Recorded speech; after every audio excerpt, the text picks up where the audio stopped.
Football's coming home! It's coming home! It's coming! You all saw the match, didn't you? You see, I've been keeping off social media for the last 3 weeks. I didn't want to jinx it. But England, they won, right? Didn't they? European champions, best in Europe, best in the world. England! Italy! You're telling me Italy won? That's a full-faced lie. Alright, I'm just kidding with you. I did see the match. I'm not bitter over it. I'm going to let it go. But what if they did win? I'm not going to let it go just yet, but what if they did win? Can you imagine that? First time, 60 plus years, Harry Kane is going up, walking up to the podium, our proud captain, turns around, looks, sees the team there, Gareth Southgate smiling at the back.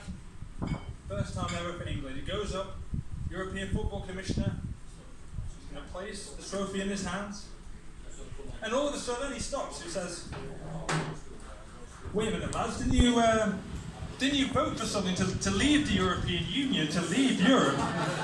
Didn't you guys have something called Brexit?" So he takes the cup and says, "Go back to England and have your own fucking competition. This one's ours."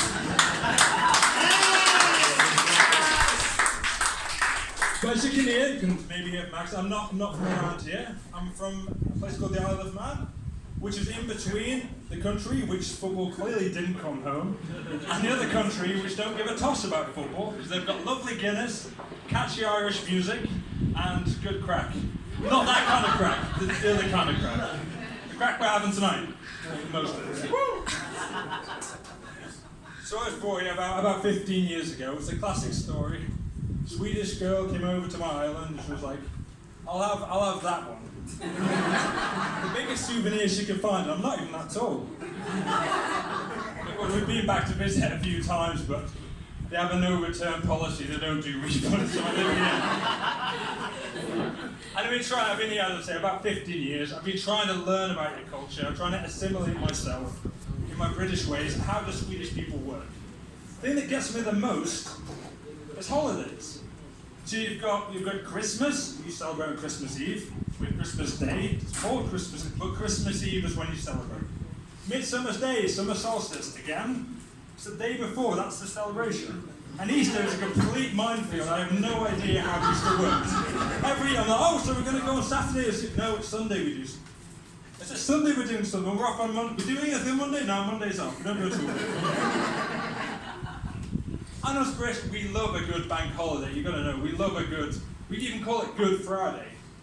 You hang out with your mates, go to the pub on Good Friday, have a few beers, take it easy, you've got the whole weekend ahead of you. Sweden, you call it Long Friday. I think it's because it's the longest time until System for Login opens again.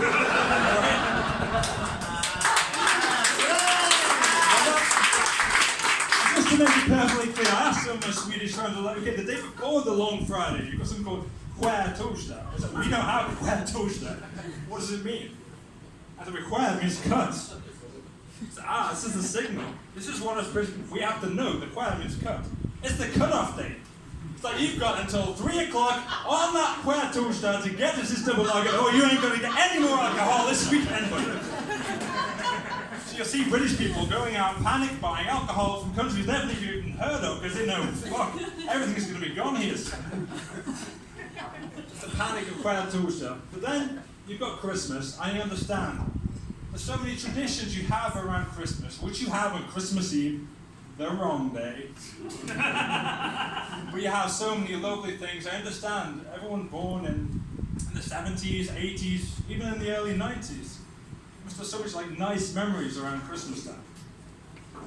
It's like you have the Donald Duck cartoon at 3 o'clock, which is more of a religious institution than anything else. And then around 4 o'clock, maybe 5 o'clock, an older gentleman in the family, could be a neighbour, could be the drunk uncle in the corner who's had 4 too many snaps. They suddenly announced he'll bring up a 10-crown coin from his pocket. He said, I'm going to go out and get the newspaper. And everybody knows some shit's going down. But I'm thinking of the magic this creates. I'm thinking of the kids there. Little 8-year-old Sven and little 7-year-old Sven Lena. That's the name, right? Sven Lena? There's got to be at least one Sven Lehmann gift. But the excitement, the joy that they have is something like can't be recreated. So the old relative goes away for about 15, 20 minutes, and all of a sudden the expectation, that warmth from the stomach, the joy is built up. Then you hear a knock on the door. Could have done it here as well.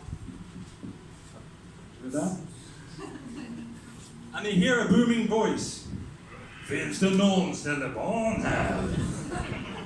And then they know someone in a very grotesque mask and a weird red outfit is going to come through that door with a bag, and they're going to get something good. They know something amazing is coming. And then as kids, they grow up. They become the generations that we are now. Some people sitting here tonight might have had the exact same experience.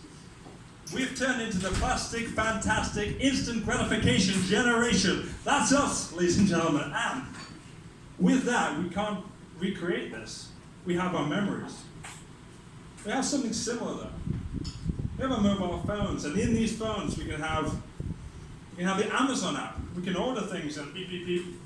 We get them delivered to our door in a few days.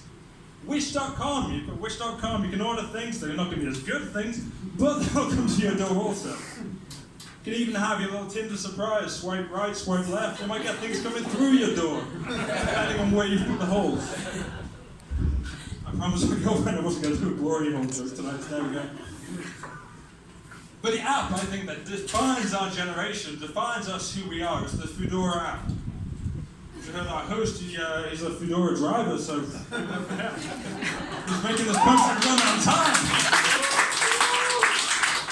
But the Foodora app is that it defines a generation. It doesn't matter whatever time of day, in this city, day or night, whatever state of inebriation you're in, that means drunk, inebriation, you can get on this app and be like, I'm going to have 3 family-sized pizzas, 4 different toppings, one of them gluten-free, delivered to my house right now. You press it through. And you press through the order, and the timer starts coming up. And you get that feeling in your stomach. It's not the, I'm just hungry stomach, it's the feeling. The same one as you had. You're waiting for Father Christmas to come. You know something's good. Something's coming to your door. It goes down 12 minutes, 11 minutes. The driver's in your area, you're feeling it, like, oh, it's going to happen now. 6 minutes, 5 minutes, 4 minutes. The driver's just around the corner, or you can hardly contain yourself. 2 minutes, then it rings, ring, ring, ring, ring. You pick up the phone, the one thing you want to hear. Finns det någon snälla barn här? And that's how you achieve Swedish Nirvana, ladies and gentlemen. This is the moment you really look for. Give a round of applause for Marcus. Come on, everybody.